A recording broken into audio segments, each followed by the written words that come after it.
ओम नमः शिवाय। नमस्कार दोस्तों, आइए सुनते हैं शिव महापुराण की कथा। ब्रह्मा जी ने कहा, ही नारद, जब दक्ष की पत्नी गर्भवती हुई उस समय बहुत धूमधाम से उत्सव मनाया गया। दक्ष ने रीति के अनुसार पूजा की। मैंने तथा विष्णु ने भी उस उत्सव में सम्मिलित होकर दक्ष की पत्नी की सेवा एवं स्तुति करने के पश्चात दक्ष की प्रशंसा की। सभा समाप्त होने के पश्चात हम सब लोग अपने अपने लोक को लौट गए। 9 महीने बीतने के पश्चात जब 10वां महीना आरंभ हुआ तब चारों ओर अपने आप आनंद के दृश्य प्रकट हुए। सभी मन में हर्षित थे। आकाश में बाजे बजने लगे। ऐसे परमोत्तम समय में श्री महारानी जगदम्बा अवतरित हुई। तीनों लोकों में प्रसन्नता भर गई। उस समय कोई मनुष्य दुखी दिखाई नहीं देता था। तब मैं विष्णु तथा समस्त ऋषि मुनि एकत्रित होकर दक्ष प्रजापति के घर गए। अत्यंत प्रसन्नता के साथ बाजी बजने लगी। सब लोग देवी की स्तुति करके कहने लगे, हे शिवा शिवरानी, तुम संपूर्ण संसार की राजरानी हो। तुम्हारी महिमा अपरंपार है, जिसका पार वेद भी नहीं पा सके। तुम सबकी माता तथा सबको प्रसन्नता प्राप्त कराने वाली हो। इस प्रकार हम सब विनय करके अपने अपने स्थान को चले गए। जब दक्ष की पत्नी ने अपनी पुत्री का मुख देखा तो उसको हृदय के ज्ञान से आभास हुआ कि यह आदि शक्ति है तथा इसने हमारे यहाँ अवतार लिया है। माता उस कन्या का अद्वितीय सौंदर्य देखकर पहचान गई। तब उस देवी ने अपनी माता को अष्टभुजा महातेजस्वी मेघ सदस्य श्याम वर्ण नख झलकते हुए अंग अत्यंत सुडोल परम सुंदरी सब प्रकार के आभूषणों तथा वस्त्रों से सुशोभित तथा कानों में कुंडल, हाथों में कंगन, कंठ में हार, माथे पर बिंदी से सज्जित शशि मुख का दर्शन दिया। ब्रह्मा जी बोले, हे नारद, देवी स्वरूपा अपनी पुत्री का ऐसा रूप देखकर माता करबद्ध होकर उसकी स्तुति करने लगी और कहने लगी, मैं जानती हूँ कि तुम आदि शक्ति तथा सृष्टि की माता हो। तुमने हमारे ऊपर कृपा करके हमारे घर में अवतार लिया है। अस्तु तुम हम पर अनुग्रह करो और मेरे मन में अपने स्वरूप को स्थित करो। इस प्रकार तुम मुझे अपना स्वरूप प्रवाल रूप में ही दिखाओ। मैंने तुम्हें पहचान लिया है। मैं जानती हूँ कि तुमने अपनी प्रतिज्ञा का पालन किया है। वैसे मैं तुमको क्या पहचान सकती हूँ, क्योंकि अंत में वेद भी तुम्हारी स्तुति करके हार मानकर चुप हो जाते हैं। उसी समय दक्ष प्रजापति ने आकर बड़े प्रेम से स्तुति की और कहा, तुमने अपने वचन का पालन कर मेरे घर में अवतार लिया है। मैं तथा मेरे भाई वेद सब जीवन मुक्त हो गए। तुम्हारी महिमा अपरंपार है। तुम केवल पूजा और तप के बस में हो। जैसा कि राजा सुरत का तप साक्षी है, वह अपने तप से ही परम पद प्राप्त कर सका था। तुम्हारा सुम और निसुम ने भी क्रोध एवं वैमनस्य से मन लगाया तो भी वे ध्यान करने से परम गति को प्राप्त हुए। इसी प्रकार दक्ष ने महामाया की अत्यंत स्तुति करके अंत में यह प्रार्थना की कि अपना यह मनमोहक रूप हमारे हृदय में बसाकर अब जो रूप समय के योग्य हो उसे आप धारण कीजिए, जिससे प्रसन्नता प्रकट हो। इस प्रकार दक्ष तथा उसकी पत्नी अर्थात अपने माता पिता की बातें सुनकर श्री देवी जी बोले कि हे दक्ष तथा हे दक्ष पत्नी, तुम दोनों ही ने हमारी बड़ी उपासना की है। हमने भी वरदान के अनुसार तुम्हारे घर अवतार लिया है। अब तुमको यही उचित है कि तुम जिस प्रकार मुझे शक्ति समझते हो उसी प्रकार का विश्वास रखते हुए कभी गर्व न करना। देवी जी इतना कहकर कन्या का रूप धारण कर संसार की रीति के अनुसार रोने लगी। तब यह रुदन सुनकर कुल की असंख्य नारियां समस्त बांदियां एकत्रित हो गईं। उन सब ने पुत्री को देखकर प्रसन्नता प्रकट की। उस दिन नगर में सर्वत्र प्रसन्नता छाई हुई थी। चारों ओर से जय जय नाद गूंज रहा था। दक्ष तथा उसकी पत्नी ने वेद एवं कुल के नियम अनुसार सब रीति की तथा बहुत सा धन दान स्वरूप बांटा। उस समय मैं तथा विष्णु जी देवताओं और मुनियों को साथ लेकर वहां जा उपस्थित हुए तथा दक्ष के निवेदन के अनुसार हमने उस कन्या का नाम सती रखा। दक्ष के यहाँ पुत्री उत्पन्न होने से इस आनंद उत्सव की तीनों लोकों में चर्चा हुई। दक्ष प्रजापति तथा दक्ष पत्नी ने पुरुषों तथा स्त्रियों का समुचित आदर सत्कार किया। इसके पश्चात सब लोग अपने अपने घर को चले गए। दक्ष अपनी पत्नी सहित सती के प्रेम में निमग्न होकर सब कुछ भूल गए। सती चंद्रकला की भांति दिन दिन बढ़ने लगी। वे प्रतिदिन से पत्नी का पाठ करती तथा सदा शिव का ध्यान करती। वे पार्थिव पूजन करती तथा माता पिता की प्रसन्नता की ओर अधिक ध्यान देती। यद्यपि उनका शिव में अधिक ध्यान रहता, परंतु इस बात को वे किसी पर प्रकट न होने देती। सती इसी प्रकार के विचित्र खेलों में मग्न रहती। जब कुछ बड़ी हुई तो उनके मुख की कांति दूनी हो गई।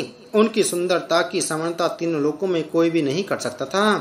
लक्ष्मी मोहिनी भी उनकी सुंदरता की समानता न करके अंत में पराजय मान गई। हे नारद, इस प्रकार मैंने दक्ष कन्या का यह संक्षेप में वर्णन किया है। ब्रह्मा जी ने कहा, हे नारद, एक समय सती ने दक्ष के सम्मुख एक विचित्र चरित्र किया था। उस समय मैं और तुम वहां पहुंची। सती ने हम दोनों को बैठने के लिए स्वर्ण की चौकी देकर हमारी स्तुति की। हम दोनों ने सती की नम्रता तथा सेवा देखकर यह वरदान दिया कि जिसकी महिमा अपार है तथा जिसकी हम और विष्णु सेवा करते हैं और जो किसी दूसरी स्त्री को न चाहे, ऐसा परम पुरुष तुम्हारा पति हो। सती से ऐसा कहकर फिर दक्ष से कहा, हे दक्ष, तुम धन्य हो। तुम्हारे घर में आदि शक्ति जगदम्बा अवतरित हुई हैं। अब तुमको यही उचित है कि मोह रहित होकर कन्या का विवाह शिव के साथ संपन्न कर दो। ऐसा कहकर मैं और तुम दोनों अपने अपने स्थान को लौट गए। उस समय दक्ष ने प्रसन्न होकर सोचा कि अब सती युवा हुई तथा घर से बाहर पैर नहीं रखती है। अस्तु, अब मुझे यही उचित है कि जिस प्रकार शिव जी उसको स्वीकार करें, वही उपाय करना चाहिए। इसी प्रकार विचार करते करते बहुत समय व्यतीत हो गया, परंतु दक्ष के हृदय में कोई बात स्थिर न हुई। तब सती ने सोचा कि मैं शिव का तप करके शिव शक्ति हो जाऊं, परंतु लज्जावश माता पिता की आज्ञा के बिना वे इस बात को प्रकट नहीं कर सकती थीं। अंत में एक दिन उन्होंने अपनी माता से अपनी यह आकांक्षा प्रकट करते हुए कहा, यदि आज्ञा हो तो मैं वन में जाकर शिव जी की तपस्या करूं, क्योंकि वे बिना तपस्या किए मुझसे विवाह नहीं करेंगी और बिना विवाह के तुम्हारा मनोरथ पूर्ण न होगा। इसलिए हे माता, यही उचित है कि तुम मुझे इसके लिए पिता से आज्ञा दिला दो। माता ने सती की बात सुनकर दक्ष को बुलाया तथा सती की मनोकामना कह सुनाई। उसे सुनकर दक्ष अत्यंत प्रसन्न हुए। इस प्रकार सती जी अपने माता पिता की आज्ञा लेकर अपनी सखियों के साथ हाटकेश वन में पहुंचकर कठिन तपस्या करने लगी। उन्होंने तीनों ऋतुओं में उसी वन में रहकर व्रत का शुभारंभ किया और पूरी तरह शिव जी की पूजा की। वे कार्तिक में नित्य प्रातः स्नान कर शिव पूजन करके रात दिन शिव के चरणों में ध्यान लगाए रहीं। माघ में स्नान कर शिव जी की पूजा की तथा भीगे हुए वस्त्रों से नदी के तट पर तप करती रहीं और रात्रि को सखियों सहित जाकर अत्यंत प्रसन्न हुई। उन्होंने फाल्गुन मास की 14 को शिव जी की पूजा की तथा उन पर अनेक प्रकार के पुष्प चढ़ाए और रात्रि को जागरण कर चारों पहर उनकी पूजा की। चैत्र मास में शुक्ल पक्ष की चतुर्दशी को टेसु के पुष्प अर्पित किए। उन्हीं पुष्पों से शिव जी का पूजन किया।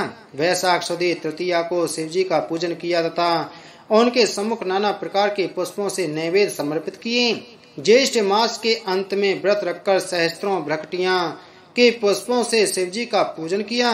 अत्यंत पवित्र आषाढ़ मास में पूरे माह व्रत रखकर नाना प्रकार के पुष्पों से शिव जी का पूजन किया। श्रावण की अष्टमी को वस्त्र आदि दान किए। भादों के कृष्ण पक्ष को काम तिथि में सुंदर सुंदर पुष्प एवं फलों से अच्छी प्रकार शिव जी की पूजा की। इसी प्रकार चतुर्दशी को पुनः शिव जी का पूजन किया। इसी प्रकार सती का नंदा व्रत आनंद पूर्वक संपन्न हुआ। नंदा व्रत पूर्ण हो जाने के पश्चात सती ने प्रसन्न होकर लोगों को बहुत दान दिया और वेद के अनुसार अनेक प्रकार की सर्वोत्तम वस्तुएं एकत्र कर उनसे शिव जी का पूजन किया। ब्राह्मणों को शिव स्वरूप जानकर उनकी भी पूजा की। इस प्रकार शिव के प्रेम में मग्न होकर योग धारण से तप किया और श्वास चढ़ाकर जल में बैठ गईं।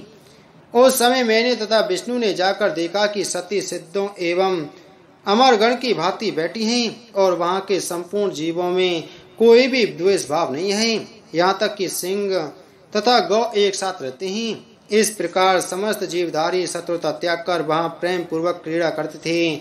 मैं और विष्णु जी वहां की ऐसी दशा देखकर सती की स्तुति करने लगी। फिर कैलाश पर्वत की ओर यह कहते हुए कि सती को शिव जी अंगीकार करें चल दिए। ब्रह्मा जी बोले, हे नारद, मैंने स्वयं एवं विष्णु जी देवता मुनि नाग सिद्ध सबने शिवजी के निकट जाकर देखा कि शिवजी शक्ति सहित विराजमान हैं। हम सब ने उनकी स्तुति की तथा विनती करते हुए कहा, हे महाराज, जब हमको आपने उत्पन्न किया था तब आपने प्रण किया था कि हम तुम्हारे उपकार के लिए रुद्र नाम से अवतरित होंगे, सो ऐसा ही हुआ। आपने अपनी प्रतिज्ञा अनुसार अवतार लिया। अब आप हम पर कृपा करें। मैं और विष्णु यह कहकर चुप हो गए।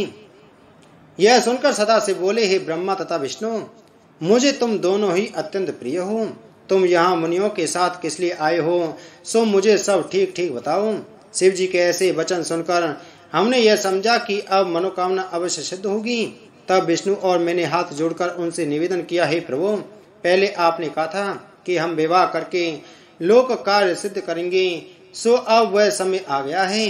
अब आप अपने वचन का पालन कीजिए। शिव जी यह सुनकर हंसकर बोले, हम तो योगी हैं, हमारा विवाह भोग से क्या संबंध। हमारा शरीर अवधूत है और हमारी सामग्री भी अशुभ है। हम ऐसी दशा में बहुत प्रसन्न हैं। देखो, लोग विवाह से अधिक दूसरा कोई आनंद नहीं मानते, परंतु वह एक कारागृह के समान है। जैसा कि वेद भी कहते हैं, जो बात मुझे अच्छी नहीं लगती तुम उसी को करने के लिए मुझसे कहते हो। अच्छा, फिर भी मैं अपना वचन पूरा करूंगा और विवाह करूंगा, परंतु इसके साथ एक बात अवश्य है कि मैं जिस प्रकार की स्त्री कहूंगा तुमको मेरे लिए उसी प्रकार की स्त्री ढूंढनी होगी। वह स्त्री ऐसी हो जो हमारे तेज को सह सके, वह परम सुंदरी तथा कीर्ति युक्त हो और वह मेरी बात माने तथा पूरी तरह से मेरी सेवा करे। शिव जी के ऐसे वचन सुनकर मैंने तथा विष्णु जी ने हाथ जोड़कर उनसे निवेदन किया, हे प्रभु, आपके योग्य सर्वगुण संपन्न दक्ष प्रजापति की पुत्री हैं, जो आपके लिए ही माँ कठिन तप कर रही हैं। आप वहां चलकर उनको वरदान दीजिए तथा उनसे विवाह कीजिए। इतना कहकर हम लोग शांत हो गए। तब शिव जी ने हंसकर कहा, तथास्तु। शिव जी के मुख से यह वचन सुनकर देवता तथा मुनि आदि जय जयकार करने लगे। इसके पश्चात सब विदा हो गए। उधर शिव जी अपने गणों सहित सती को वर देने के लिए उसी स्वरूप में जिसका सती ध्यान करती थी, सती के पास जा पहुंची। सती के मन से उस समय वह स्वरूप जिसका की सती ध्यान कर रही थी लुप्त हो गया। वह चिंतित होकर सती ने अपने नेत्र खोले और अपने सम्मुख उसी स्वरूप को देखा। सती ने उन्हें पहले तो प्रणाम किया, फिर अपने हृदय में उस स्वरूप का ध्यान धर लज्जा से मस्तक नत कर लिया तथा आनंद में मग्न हो वे शांत हो बैठी रहीं। उन्होंने कुछ न कहा। उस समय सती को जो आनंद हुआ उसका वर्णन करना कठिन है। शिव जी सती को शांत देखकर बोले, हे दक्ष प्रजापति की पुत्री, हम तुम्हारे तप से बहुत प्रसन्न हुए हैं। तुम्हारी जो इच्छा हो वह मांगो। यद्यपि शिव जी सती की मनोकांक्षा जानते थे, परंतु सती का वचन सुनने को यह आज्ञा दी। फिर भी सती कुछ न कहकर शांत हो रही। सती का यह भाव शिव जी को बहुत भला लगा। वे फिर बोले, मांगो मांगो, विलंब न करो, तुम्हारी प्रत्येक मनोकांक्षा पूर्ण होगी। इतनी कथा कहकर ब्रह्मा जी बोले, हे नारद, इस प्रकार जब शिव जी ने बार बार कहा तब सती बोली, हे महाराज, आप अंतर्यामी हैं। आप मेरे मुख से अपनी प्रीति सुनना चाहते हैं तथा संसारिक जीवों की भांति पूछते हैं, तो मेरा मनोरथ सुनिए। मैं चाहती हूँ कि आप मेरे पति हों और मेरे साथ विवाह करके मुझको अपने घर की दासी बनाएं। शिव जी ने सती के ऐसे वचन सुन प्रसन्न होकर तथास्तु कहे तथा अंतर ध्यान हो गए। बोलो शिव महाप्राण की जय। बोलो शिव शंकर भगवान की जय।